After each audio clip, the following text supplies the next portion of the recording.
सा गुलाब तू है यकीन बड़े पिता, तेरी हर दुआओं पर याद कर हमें सदा, संकटों की राहों पर। सबों को जय यीशु।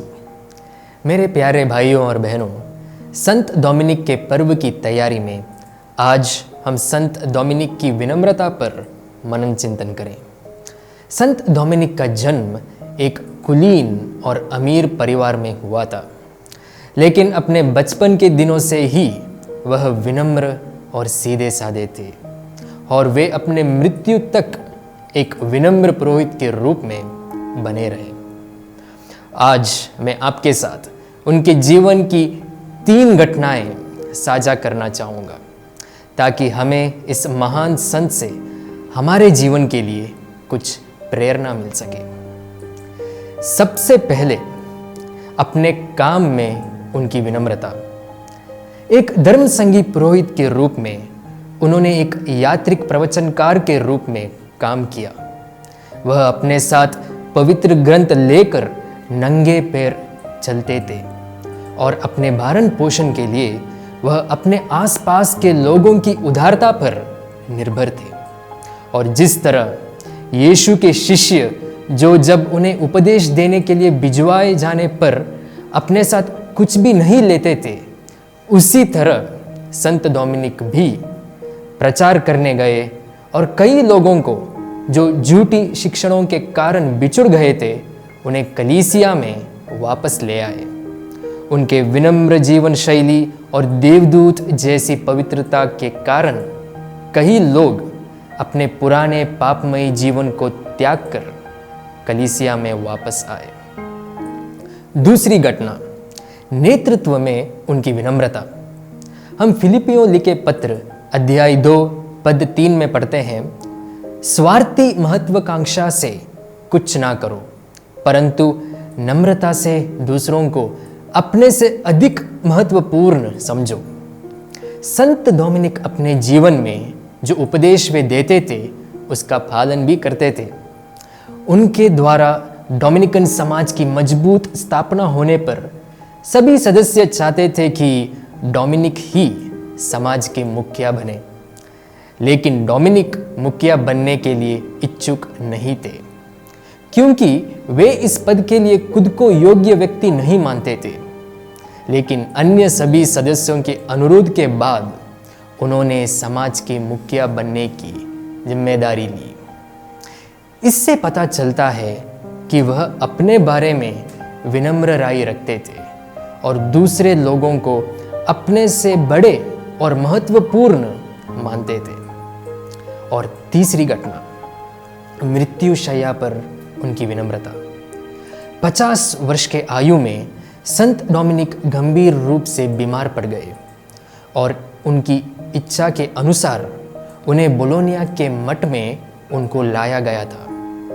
और कहा जाता है कि अपने मृत्यु शैया पर उन्होंने अपने भाइयों से अनुरोध किया कि उनका अंतिम संस्कार बहुत ही साधारण तरीके से किया जाए और उनके भाइयों के पैरों के नीचे एक साधारण कब्र बनाया जाए। अपने मृत्यु शैया पर भी संत डोमिनिक ने विनम्रता और प्रेम के बारे में उपदेश दिया। इस तरह मृत्यु पर्यंत वे विनम्र और विनीत बने रहे। प्रिय भाइयों और बहनों, जैसे कि हम इस महान संत का पर्व मनाने की तैयारी कर रहे हैं, हम अपने प्रभु यीशु से प्रार्थना करें कि वह हमें संत डोमिनिक की तरह विनम्रता में बढ़ने की कृपा प्रदान करे। आमीन। संत डोमिनिक से प्रार्थना। हे मधुर आशा, जिसे आपने उन लोगों को दी है जो आपकी मृत्यु के समय रोए, यह आश्वासन देते हुए कि आपके जाने के बाद आप अपने बच्चों की सहायता करेंगे। पूर्ण कर हे पिता जो आपने कहा था और अपनी प्रार्थनाओं द्वारा हमारी सहायता कर। आप जो बीमारों रोगियों को चंगा करके दिव्य रोशनी से आलोकित करते हुए यीशु से हमारे लिए प्रार्थना करें कि वे हमारे पीड़ित हृदयों को स्वस्थ करे। पूर्ण कर हे पिता जो आपने कहा था, और अपनी प्रार्थनाओं द्वारा हमारी सहायता कर। पिता और पुत्र और पवित्र आत्मा की महिमा होवे। पूर्ण कर हे पिता जो आपने कहा था, और अपनी प्रार्थनाओं द्वारा हमारी सहायता कर। हे दिव्य पिता संत डोमिनिक, हमारे लिए प्रार्थना कर कि हम क्रिस्त के प्रतिज्ञाओं के योग्य बन जाए। हम प्रार्थना करें।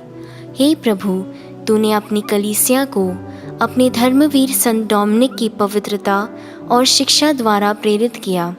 उनका पुण्य प्रभाव तथा शिक्षा माता कलीसिया की सहायता के लिए पहुँचे। उनकी मध्यस्थता द्वारा हमारी दैनिक आवश्यकताओं और आध्यात्मिक ज़रूरतों को पूर्ण कर। हमारे प्रभु यीशु क्रिस्त के द्वारा, आमीन।